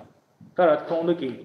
ბევრი დარგი არსებობს, სადაც აეროდინამიკას იყენებენ აქტიურად და ძალიან მნიშვნელოვანი წილი უკავია იმ დარგში კონკრეტული სამუშაო შესრულებისას. ეს არის ნებისმიერი სატრანსპორტო დარგი, დაუშვათ მოტოციკლების ან მანქანების ან მატარებლების დაპროექტება, სადაც მათ აეროდინამიკას აქვს ძალიან დიდი მნიშვნელობა იმისთვის, რომ კონკრეტულმა ტრანსპორტმა განავითაროს მაღალი სიჩქარე, ეფექტურად, ნაკლები წინაღობით და ძალიან მარტივად რო აგეხსნათ, თქვენი მანქანა თუ არის აეროდინამიკურად გამართული, მაშინ თქვენი მანქანა უფრო ნაკლებ საწოლს მოიხმარს.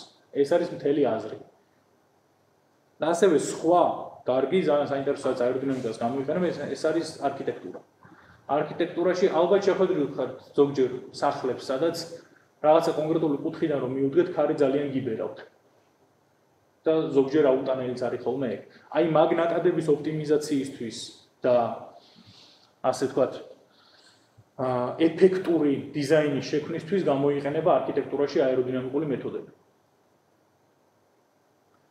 შემდეგ სემინარზე გვექნება სხვა თემა და გვეყოლება მოწვეული სპეციალისტი. შემდეგი თემა იქნება საჰაერო თავდაცვის სისტემები და მოწვეული სპეციალისტი იქნება გიგა ინაშვილი. სამხედრო სამეცნიერო ტექნიკური ცენტრი დელტადან, რომელიც არის იქ სამხედრო ტექნიკურ საკითხებში სპეციალისტი. დიდი მადლობა ყურადღებისთვის, შეკითხვები თუ გაქვთ, მზად ვარ გიპასუხოთ.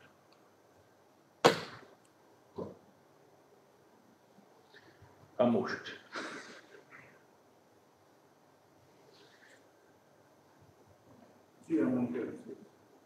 სამხედრო ფიქრები არ შემიძლია ღვთის ბოლოს იმას რატო არ აკეთებენ ხო საფარის ეკონომიკის აი სამოქალაქო ავიაციაში კი რა ქვია მაგრამ აი ღვთის ბოლოვანო ვინგლეთი დავუშვათ ინგლისურად ხო ვინგლეთი ვინგლეთს რატო არ ხმარობენ სამხედრო თვითმფრინავებში ესე ვთქვათ მოდი სამხედრო თვითმფრინავში ღვთის ბოლოვანაში ჰაერის ნაკადის ოპტიმიზაცია შეიძლება იმდენად კრიტიკული არ იყოს. ანუ ასე ვთქვათ, არის ამოცანები, როდესაც აზრობრივი განსხვავება რო გითხრა, სამოქალაქო საფრენი აპარატისთვის ეფექტურობა საწოვის კუთხით უფრო კრიტიკულია ვიდრე სამხედრო აპარატისთვის. ანუ შეიძლება რაღაცა ამოცანა იყოს დაუშვათ ღვთის ბოლოზე დამატებითი პილონების განთავსება. ანუ იმ კონკრეტული თვითმფრინავისთვის ზედმეტი ორი პილონის არსებობა და ზედმეტი ორი რაკეტის წაღება უფრო მნიშვნელოვანი საკითხი იყოს, ვიდრე ის, რომ მან კრეისერულ რეჟიმზე ეფექტურად იფრინოს. ანუ სამოქალაქო საფრენი აპარატი დაპროექტებული არის კონკრეტულად ერთ რეჟიმზე ფრენისთვის. ეს არის კრეისერული ფრენის რეჟიმი. როდესაც რაღაც ერთ სიმაღლეზე მიფრინოს ერთი ყველაზე ოპტიმალური სიჩქარით. იმ რეჟიმზე ვინგლეთის არსებობა უზრუნველყოფს იმას, რომ საბოლოო ჯამში თითოეული ბილეთი რაც გაიყიდა, უფრო იაფი იქნება, შესაბამისად უფრო მისაღები იქნება მგზავრისთვის, რომ იყიდოს ბილეთი. სამხედრო საფრენი აპარატისთვის ჯერ ვინგლეთი ართულებს კონსტრუქციას. შესაბამისად, აქ როდესაც კრეისერულ რეჟიმებზე ყოველთვის არ დაფრინავენ სამხედრო აპარატები, მაღალ გადატვირთვებზე გადიან და ასე შემდეგ, ფრთის კონსტრუქციის მსგავსი გართულება შეიძლება არაოპტიმალური იყოს იმის გამო, რომ დაუშვათ გამეზრდება მასა საფრენი აპარატის. შესაბამისად, სასარგებლო დატვირთვა შემცირდება. ანუ გააჩნია კონკრეტული რაღაც ამოცანისთვის ვინგლეთი არის მისაღები. სამხედრო აპარატებზე არ ვიცი რატო რაღაც დაუშვათ მირაჟ 2000 რატო არ აქვს. ასე ჩათვალისწინეთ, ასე გამოვიდა ოპტიმალურად. რეალურად დაპროექტებისას ხო ასე ვთქვათ, მათემატიკური ამოცანიდან გამომდინარეობს რა უნდა გავაკეთოთ. ანუ უბრალოდ არ არის ეს დიზაინი, რომ დაჯდა ვიღაცა დახატა და ესე მოუნდა და ესე კაი. არა. ყველაზე ოპტიმალური შედეგი გამომდინარეობს მათემატიკური განტოლებებიდან. ხო, ზებგერიძე ვინგლეთი ვაფშე არ არის. აი რაღაცა. ხო, არის ტექნოლოგიური. ხო. ზებგერიძე ხა 25 საჭიროება. 25 ვინგლეთები არ აქვს რატო? 25-ზე ფრთის ბოლოში განთავსებული არის საჰაერო მუხრუჭები. 25 ვინგლეთი არ ჭირდება. არც ის გამონაბოლოებაზეც სამხედრო ვაჭრობის მომდაფინებსაც არ არის. აი, ალბათ დათო უფრო კარგად უპასუხებს ამ კითხვას, იმიტომ რომ ჩემზე 10-ჯერ მეტი გამოცდილება აქვს სამხედრო აპარატების დაპროექტებაში. ოდი მარტივად ნუ ზოგადად შემთხვევაში სამხედრო ავიაციაში პროექტი გამოგონებისთვის საბრძოლო ოპერაციების პირობებში ნებისმიერი გამანადგურებელი არის საუკეთესო შემთხვევაში 3-4 გაფრენაზე ორიენტირებული პლუს ეკონომია ზონაზე ძალიან სერიოზულად არის მაგრამ ანუ იგი უფრო სულდოხის პროექტების და რაღაც სულდება შედიოდა ნახაზებში კონკრეტ პირი გაწევგამოწევა იმაზე რომ რამდენი გრამი ძინდებოდა ეს ძალიან ფიქრინავი წარმოიდგინეთ 54 ტონა სასაფრენი ზონა. ora ნახიდან გამომდინარე საჭიროება იმისი რომ თქვა ეს ის ბოლოვანი მოდი ქართულად ვილაპარაკოთ ყველას კარგი კი ბატონო ის ბოლოვანები დავაყენოთ ეს რო არ არის იგი იოგი ძალიან სწორი თქვა ის ბოლოებში სამხედრო ავიაციაში ძალიან ბევრი პილოტი დგას იდიოს 25-ზე ტორმუზი დგას მოხუჭი პოზიციაზე და ნუ ძალიან ბევრი სხვადასხვა რაღაცეებია ზოგან ელექტრონიკა დგას საერთოდ რომელიც აფიქსირებს ისე მომავალი რაკეტების ესე შეგვიძლია თქვა ძალიან მარტივად არის ესეთი დარგი რომელიც აქტიურად გამოიყენება ავიაციაში ეს არის მულტიდისციპლინარული ოპტიმიზაცია აი ყველა ასპექტიდან რო განვიხილოთ აპარატი არა მარტო აეროდინამიკულად არამედ კონსტრუქციულად ელექტრონიკის მხრივ წარმოების სიმარტივის მხრივ ყველა ასპექტიდან რო განვიხილოთ საბოლოო ჯამში ამ ყველა ასპექტის შედარებით შეიძლება მივხვდეთ, რომ იმ კონკრეტული თვითმფრინავისთვის არ არის ოპტიმალური უბრალოდ ვინგლეთის არსებობა. რასაც იგივე ოდიში მეთოდინა ნებისმიერ თვითმფრინავს მაჩვენებს რომლის სიჩქარეც არაუმეტეს 150 კილომეტრს. კი ბატონო, იმასაც ჭირდება ერთი შეხედვით ის ბოლოვანა, მაგრამ მისი ტექნოლოგიურობიდან და მისი ასე ვთქვათ სიმძიმიდან და კიდევ გამომდინარე ჯობია თთა წავაგრძელოთ. და ისე მივიღოთ ის ეფექტი, ვიდრე ვთქვათ, ალბათ ვინგლეთის მანევრული თვითმფრინავი თუ ვილაპარაკოთ. მანევრული თვითმფრინავი საერთოდ გამოგვიცხადეთ ეგეთი რაღაცა, იმიტომ რომ როგორც კი ზედიზედ რამდენიმე მანევრს ჩაატარებ, რომლის გადატვირთვაც იქნება 6G, შეიძლება ფრთის ბოლოვანა. აი ზუსტად მაგასვამო. ზუსტად ეგ თქვი, როდესაც რაღაც მაღალ გადატვირთვებს იღებს დაუშვათ იგივე ეს მირაჟ 2000, რომელიც ურაძეა ნაჩვენები.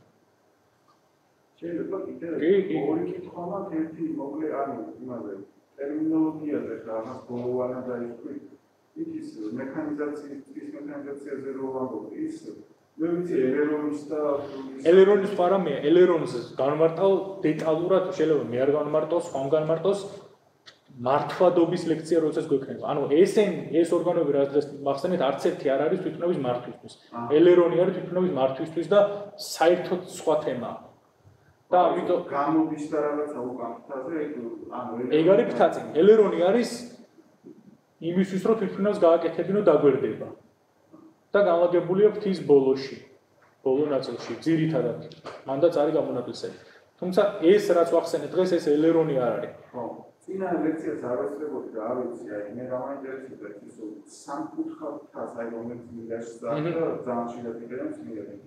მაგასა და კლასიკურ სქემას შორის ანუ კუბის დასრულება რო აქვს და წინ პატარათა. აი მაგათ შორის საზღვრობა დიდ სამკუთხა თას შორის ანუ აი წინა ლექცია უნდა კი ზუსტად ეგ იყო წინა ლექციაზე ახსნილი. განსხვავება არის რა? ჯერ ერთი სამკუთხა ფრთა წარმოქმნის უფრო მეტ ამწევ ძალას, ვიდრე ჩვეულებრივი კლასიკურად მეტი ფართობია, კი. გარდა ამისა, მაღალი სიჩქარეებისთვის სამკუთხა ფრთა არის უფრო ოპტიმალური. ზებგერითისთვის, კი. ქვებგერაზე სამკუთხა ფრთის გამოყენება, ანუ ვინმე იყენებდა. მე არ შეხვედრე ეგეთი აპარატი, რომ ქვებგერაზე ყოფილიყო დაპროექტებული და სამკუთხა ფრთა ქონოდეს. კონკრეტულად ზებგერაზე გამოიყენება იდეური არსი მექანიკურად რო განიხილო, აი აეროდინამიკული სქემა დაახლოებით იგივეა, რაც კლასიკურ კონსტრუქცია, კლასიკურ აეროდინამიკულ სქემას უბრალოდ დაბალანსება ხდება სხვანაირად. მოდი ამას ცალკე, ასე ვთქვათ, არასალექციო მაშინ დროში აგიხსნი. სამკუთხედი მეგონია რომ მეტი საწვავიც ეტევა და ბევრი ასპექტი. მეტი საწვავი ეტევა 1, მეტ ამწევ-ძალას გაძლევს 2, მაღალ სიჩქარეზე უფრო ეფექტურია 3. სტაბილურიც ალბათ. არა, არ არის სტაბილური. სხვა შორის სტაბილურობის მხრივ ახასიათებს რაღაცა პრობლემები. ამაზე მოდი ისევ მართლობის ლექციაზე მაშინ გავითვალისწინებ რა ხან არ იყავი და მართლობის ლექციაზე კიდევ ცალკე უფრო გლობალურად განვიხილოთ აი სამკუთხა ფრთასა და კლასიკურ აეროდინამიკულ სქემას შორის განსხვავება.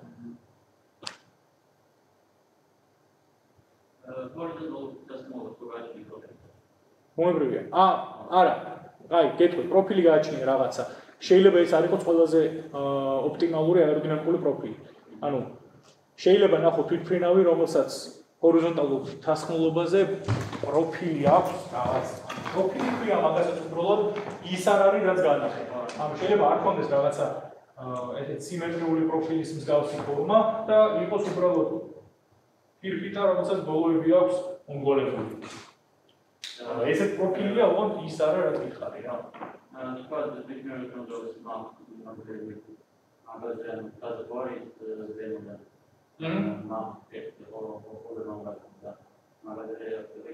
ამაზე არ იქნება ეგრე. სიმეტრიულ პროფილზე ვინაიდან ერთნაირად ვრცელდება აი ეს 0 გრადუს შეტევის კუთხეზე. ვინაიდან ერთნაირად ერთი სიჩქარით ვრცელდება ზედაპირულ ნაწილზე, ამიტომ აქ წარმოიქმნება ეგ შემჭიდრობის ნაკადი ორივე მხარეს სიმეტრიულად. და? დაახლოებით არის. თუ დავხარე, მაშინ თქო წარმოიქმნება და ზემოდან. არა, კინდის ცენტრი რა ხანტინა იყო და პერიოდი. სიმძიმის ცენტრი რა შუაშია. ხო, დახრილია. შეიძლება არ იყოს ყოველთვის დახრილი. ეხლა ცოტა წინა ლექციაზე ავხსენი, ასე ვთქვათ, შედარებით სამოყვარულო დონეზე. იქ კიდევ ბევრი კომპლექსური რაღაცა არსებობს. რეალურად შეიძლება იქ შენ დასხმულობა არ იყოს დახრილი საერთოდ და ის მუშაობდეს თიდან ამომავალი დაუნმოშ როგორ იქნება ქართულად. თან ჰაერის ნაკადს ქვემომიმართავს და აი ქვედა ჰაერის ნაკადში მეჯდეს ეს დასხმულობა და საერთოდ არ მქონდეს დახრა არანაირი უარყოფითი კუთხე. და მაშინ გამოვა რომ არა მაქვს დახრილი და აი მაშინ შემჭიდრობის ნაკადი აქ ეხება სიმეტრიული. ისე ხო თუ დახრილად არის განლაგებული, თუ უარყოფითი შეტევის კუთხე აქვს, მაშინ აქ ვინაიდან ნაკადის სიჩქარე მეტი მექნება, აი აქ წარმოიქმნება ზუსტად ქვედა ზედაპირზე ის შემჭიდრობის ნაკადი. Yeah.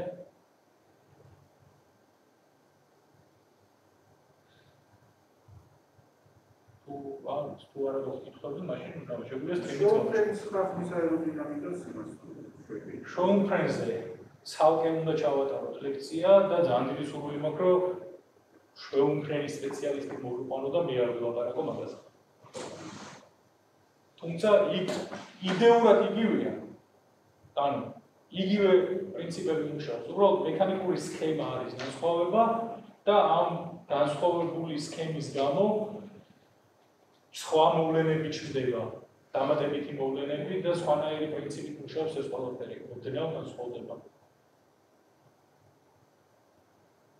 მეტი შეკითხვა არის? თუ არ არის, მაშინ შეგვიძლია დავამთავროთ. ძალიან დიდი მადლობა ყურადღებისთვის.